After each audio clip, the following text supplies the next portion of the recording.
ये आपके जनसत्ता का आज का संपादकीय पाठ है। देखिए, संपादकीय पाठ ये आर्टिकल एडिटोरियल आपको प्रारंभिक परीक्षा, मुख्य परीक्षा और इंटरव्यू हर जगह मदद पहुंचाते हैं। यहाँ से एक सामान्य जानकारी भी आप लोगों को मिलती है, इन्हें जरूर पढ़ा करिएगा। किसी भी व्यक्ति का अच्छा व्यवहार खुद उसे भी ताकत देता है और दूसरों को उसी तरह के से अच्छा व्यवहार करने के लिए प्रेरित भी करता है। एक किसने कहा है? प्लेटो ने कहा है। मशीन निर्भर विकास के जोखिम।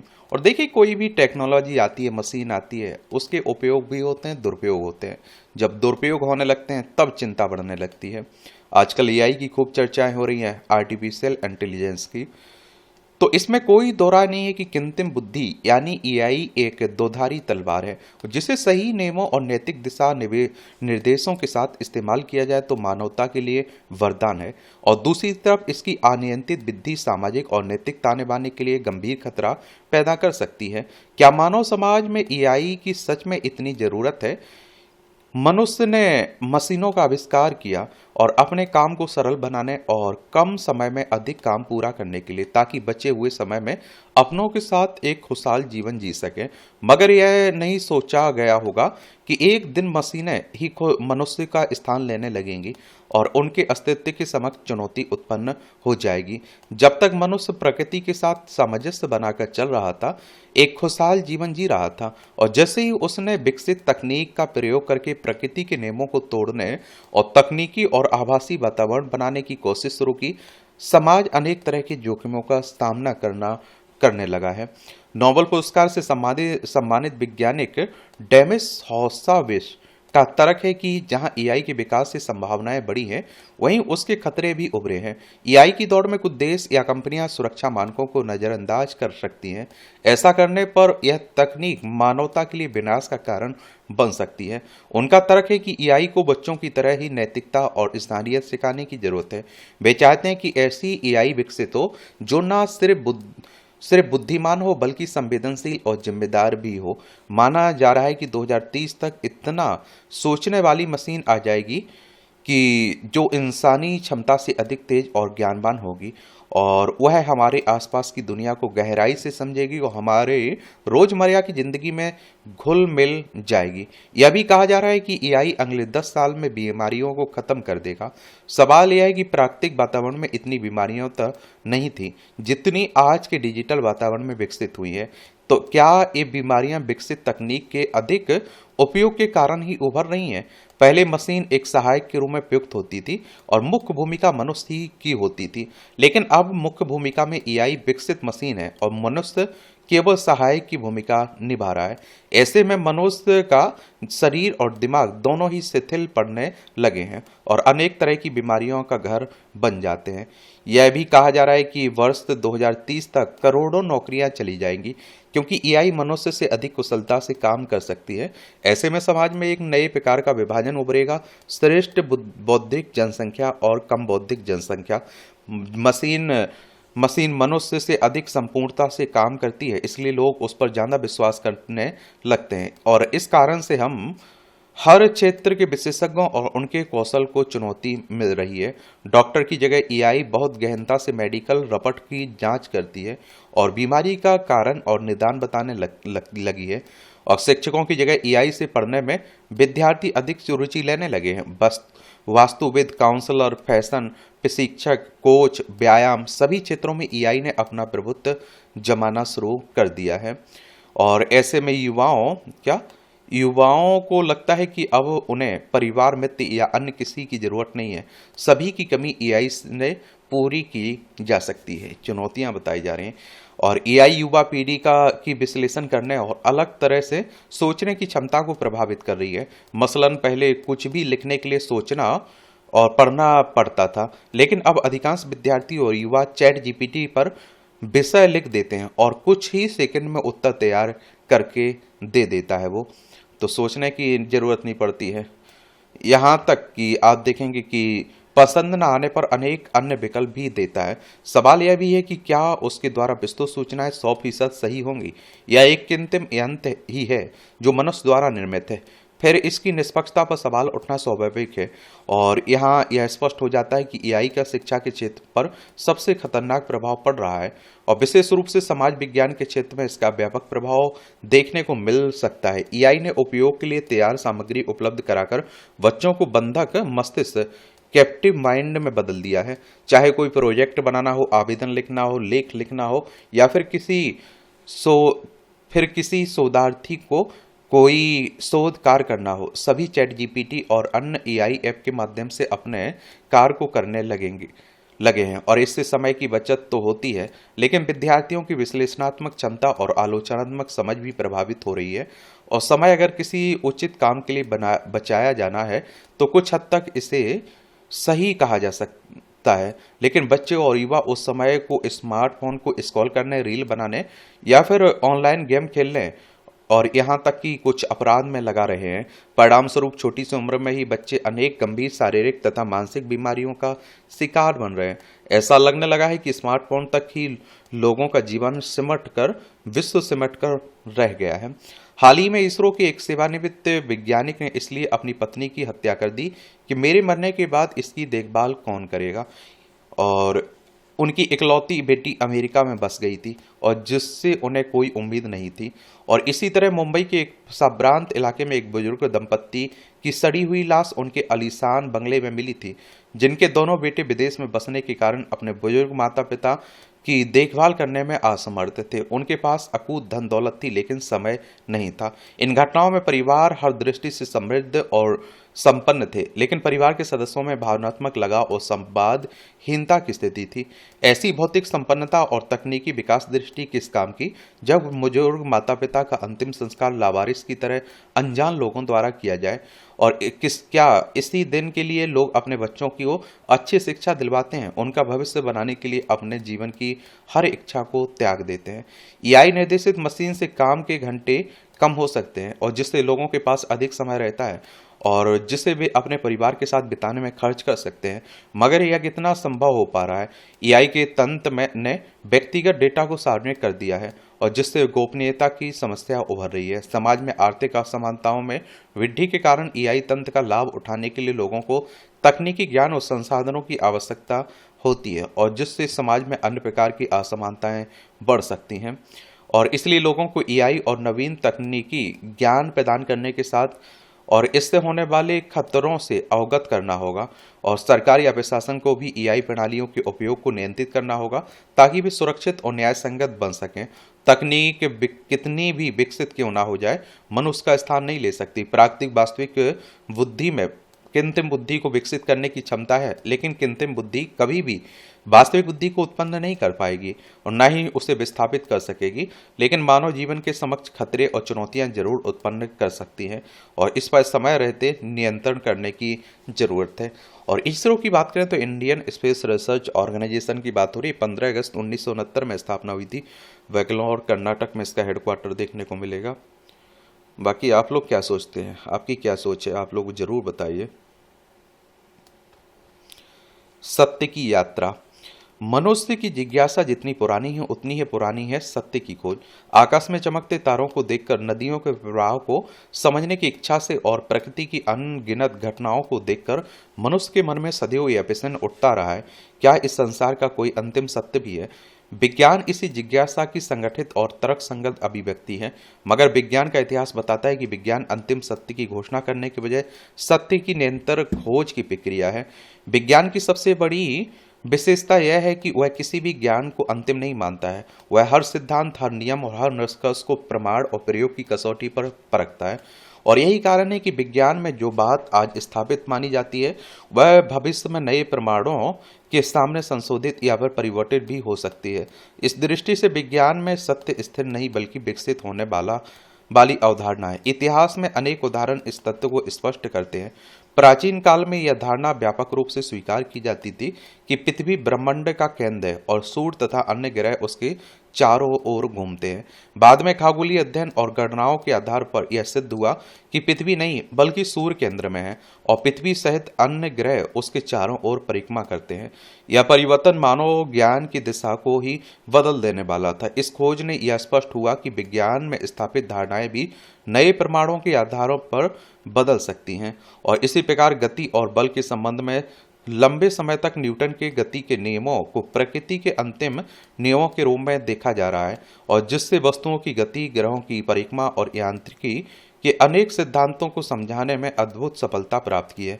मगर 20वीं शताब्दी में अल्बर्ट आइंस्टीन ने सापेक्षता का सिद्धांत प्रस्तुत कर यह बताया कि अत्यधिक वेग या फिर अत्यधिक गुरुत्वाकर्षण की परिस्थितियों में न्यूटन के नियम पूरी तरह पर्याप्त नहीं है और इसका अर्थ यह नहीं था कि न्यूटन के नियम गलत थे, बल्कि यह कि वे एक विशेष सीमा तक ही लागू होते हैं।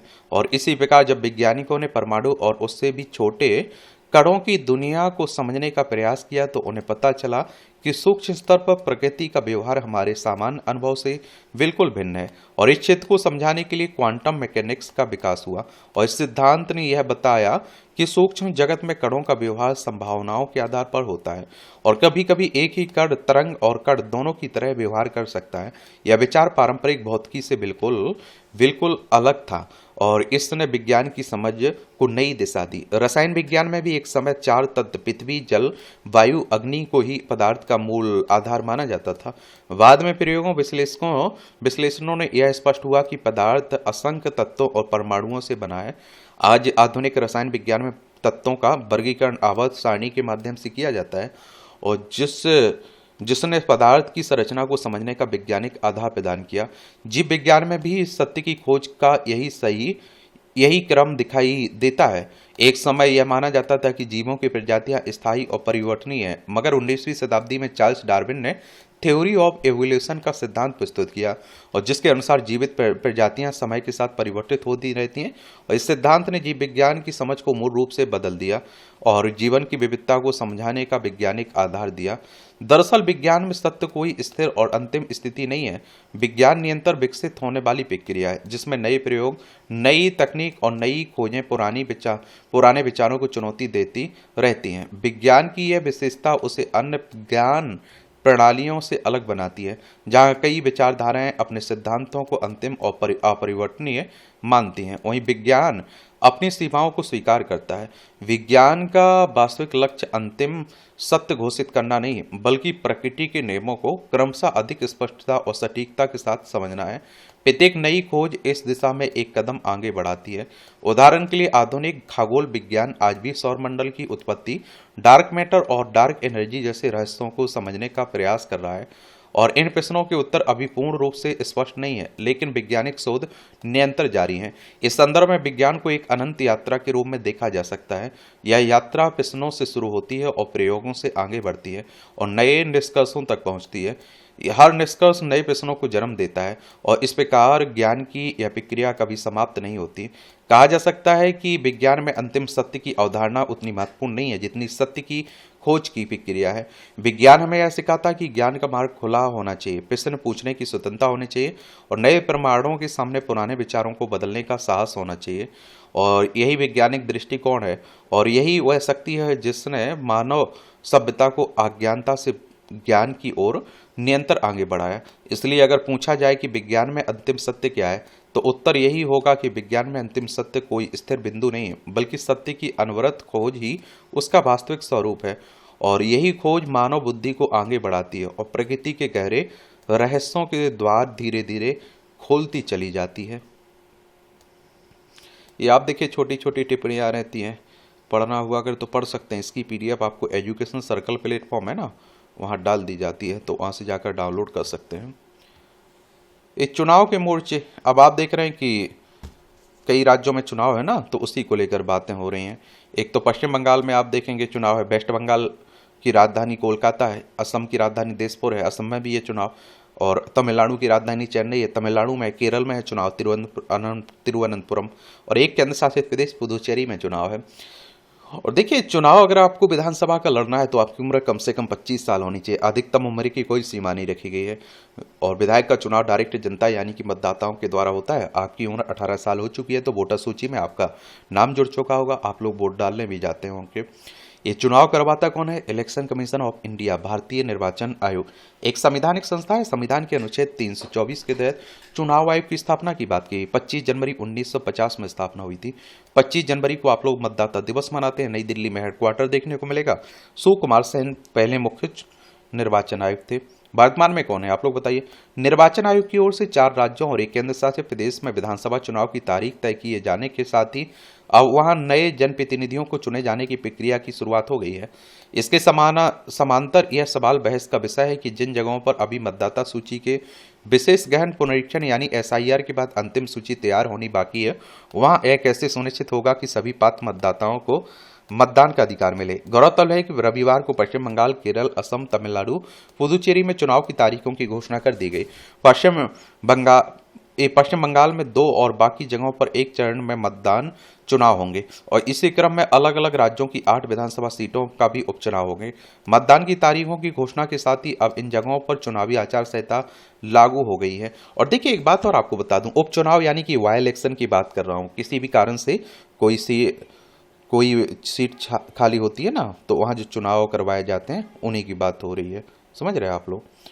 अब आप कहोगे एक आदर्श चुनाव आचार संहिता क्या होती है? भारतीय निर्वाचन आयोग की आदर्श चुनाव आचार संहिता राजनीतिक दलों प्रत्याशियों के लिए बनाई गई एक नियमावली होती है जिनका पालन करना होता है। मगर सच यह है कि कई बार इस पहलू को ध्यान में रखते हुए राजनीतिक दलों की ओर से मतदाताओं को अपनी ओर आकर्षित करने के उद्देश्य से लाभ पहुंचाने वाली योजनाओं की घोषणा पहले ही कर दी जाती है। तब अब तक इन प्रवृत्ति पर लगाम लगाने के लिए कोई ठोस पहल नहीं हुई है। अब वो नहीं कहते हैं हमारी सरकार आई तो हम ये देंगे, हमारी सरकार आई तो हम ये देंगे, और जो सत्ता पक्ष में रहते हैं वो दे भी देते हैं। यही वजह है कि ज्यादातर मौकों पर चुनाव के ठीक पहले लोगों के लिए विशेष घोषणाएं मुफ्त की सौगात देने को लेकर राजनीतिक दलों के बीच होड़ सी लग जाती है और इसमें सत्ताधारी दल को ऐसी घोषणाएं करने और उस पर तुरंत अमल करके मतदाताओं को आकर्षित करने का बेहतर मौका होता है। असम में महिलाओं, विद्यार्थियों और चाय बागानों में काम करने वालों के लिए नगद भुगतान की योजनाओं के जरिए सत्ताधारी भाजपा ने मतदाताओं के लिए बड़े हिस्से का समर्थन हासिल करने के लिए मजबूत दांव खेला है। अब आप सोचिए, जिसे 9,000 रुपये मिलेंगे, 10,000 मिलेंगे महिला को, वो तो आप देखते हैं वोट देगी और इसका फायदा भी मिल रहा है। कई राज्यों में आप देखेंगे, छत्तीसगढ़, मध्य प्रदेश, राजस्थान में देखा, बिहार में आपने देखा, झारखंड में आपने देखा, हरियाणा में आपने देखा, महाराष्ट्र में आपने देखा। और हालांकि कई दूसरे विवादों, स्थानीय मुद्दों पर उसे विपक्ष से चुनौती मिल सकती है। और वहीं पश्चिम बंगाल में भी मुख्यमंत्री ममता बनर्जी ने चुनाव की घोषणा के ठीक पहले पुरोहितों और मुअज्जिनों के मासिक मानदेय में 500 रुपये की बढ़ोतरी के अलावा कुछ अन्य घोषणाएं की। हालांकि ऐसे फैसले को जनहित में बताया जाता है, लेकिन विचित्र यह है कि मतदाताओं को लाभ पहुंचाने वाली योजनाओं की याद सत्ताधारी पार्टियों को चुनाव सिर पर आने के बाद ही आती है। और हमारे देश में तो आप देखिए अजब गजब के चुनाव होते हैं। हमारी सरकार आई तो ये देंगे, वो देंगे। आपने देखा कभी पूरा चुनाव आपकी शिक्षा, स्वास्थ्य, रोजगार के नाम पर, गरीबी के नाम पर हुआ हो कभी? है? इन चुनाव में एक सबसे अहम मुद्दा इस बात का उभरा है कि कई जगहों पर अभी मतदाता सूची का काम जिस तरह अपने अंतिम स्वरूप में नहीं पहुंचा, वैसे में क्या बहुत सारे वैसे लोग भी वोट देने से वंचित होंगे जिन्हें आखिरकार वैध मतदाता माना जाएगा। खासतौर पर पश्चिम बंगाल में इस बार मतदाता सूची में बदलाव का खासा विवाद है। राज्य में एसआईआर के बाद अंतिम सूची में से लगभग 64 लाख मतदाताओं के नाम हटाए गए। 64 लाख, और वह करीब 60 लाख मतदाताओं के नाम अभी भी आप देखेंगे अभी भी विचाराधीन सूची में है। सवाल है कि मतदाता सूची से हटाए गए नाम, उन पर उभरी आपत्तियां, सुधार के दावे आदि तमाम विवाद क्या चुनाव की तारीख के पहले निपटा लिए जाएंगे? अगर ऐसा नहीं हो सका और कुछ वैध मतदाता भी मतदान से वंचित रह गए तो इसके लिए कौन जवाबदेह होगा? इसमें कोई दो राय नहीं कि समय पर स्वतंत्र और निष्पक्ष चुनाव कराना निर्वाचन आयोग की जिम्मेदारी है। मगर क्या है, जरूरी नहीं है कि सभी सीटों पर हर पात्र मतदाता का नाम मतदाता सूची में होना सुनिश्चित किया जाए, ताकि चुनाव की लोकतांत्रिक प्रक्रिया में कोई भी अपने भागीदारी के अधिकार से वंचित ना रहे। बाकी आप लोग क्या सोचते हैं, अपनी राय आप लोग बता सकते हैं। किसकी जवाबदेही? किसी भी सरकारी या निजी अस्पताल में मरीज प्रायः अपने जीवन की रक्षा के लिए जाते हैं, लेकिन जब वही उनकी जान जोखिम में पड़ जाए तो इसकी जिम्मेदारी किसकी है? चिकित्सा को व्यवसाय बनाकर देश में हर जगह खुल रहे अस्पतालों में जिस तरह सुरक्षा नियमों की अनदेखी की जाती है, उस पर सवाल उठना स्वाभाविक है। दिल्ली से लेकर कोलकाता, झांसी, अहमदाबाद और जयपुर तक सभी जगहों पर आग लगने की घटनाओं में मरीजों की मौत की वजह अग्निशमन संबंधी सुरक्षा मानकों में घोर लापरवाही पाई गई। उड़ीसा के कटक में रविवार देर रात राज्य सरकार द्वारा संचालित एससीबी मेडिकल कॉलेज एवं अस्पताल में भीषण आग मरीजों के लिए सबसे सुरक्षित सघन चिकित्सा कक्ष में लग गई और उसमें कम से कम 10 मरीजों की मौत हो गई। 11 चिकित्सा कर्मचारी झुलस गए और यह तब है जबकि मुख्यमंत्री ने कुछ महीने पहले ही राज्य के सभी चिकित्सा संस्थानों को आग से बचाव के उपाय करने की हिदायत दी थी। सवाल है कि क्या वहां अग्नि सुरक्षा के बुनियादी मानकों का भी पालन नहीं किया जा रहा है और इस लापरवाही की जवाबदेही किसकी है। और यह दुखद ही है कि अस्पतालों में आग लगने की घटनाओं ने कभी सबक नहीं लिया उनसे, और कई जगहों पर तो आग से बचाव के साधन नहीं थे और तो कहीं आपातकालीन निकास की उचित व्यवस्था नहीं थी। यहाँ तक कि अग्निशमन सुरक्षा प्रमाण पत्र की म्याद निकल जाने पर भी ना तो अस्पतालों की कोई चेतावनी दी जाती है और ना ही उन पर कोई कड़ी कार्रवाई होती है। छोटे शहरों से लेकर महानगरों तक में अमूमन हर जगह निजी और छोटे अस्पताल बिना वैध लाइसेंस और सुरक्षा प्रमाण पत्र के चलते पाए जाते हैं। क्या ऐसा संबंधित महकमे की लापरवाही और अधिकारियों की सांठ-गांठ के बिना संभव हो सकता है? कायदे से सभी चिकित्सा संस्थानों में अग्नि से बचाव के साधनों की नियमित और सख्ती से जांच की जानी चाहिए। ऐसा ना हो कि नतीजा है कि उड़ीसा में अति सुरक्षित सघन चिकित्सा कक्ष में भर्ती कई मरीजों की जान चली गई। अब इस घटना की जांच कराई जाएगी, लेकिन इसके शिकार मरीजों तो कभी घर लौटकर ही नहीं आएंगे। वही है कि हमारे यहाँ कुछ घटना घटती है तो फिर लीपापोती होने लगती है, फिर हम कुछ समय के बाद सब कुछ भूल जाते हैं, नॉर्मल हो जाता है। ये आप देखेंगे उड़ीसा है, भुवनेश्वर इसकी राजधानी, इसकी सीमा पश्चिम बंगाल, झारखंड, छत्तीसगढ़ और आंध्र प्रदेश से लगती है। इस तरह से आप देखेंगे कि आज के संपादकीय पाठ की कहानी कवर होती है। आप लोग पढ़ते रहिए, एंजॉय करते रहिए। आपका कोई सवाल हो, सुझाव हो तो जरूर बता सकते हैं। धन्यवाद।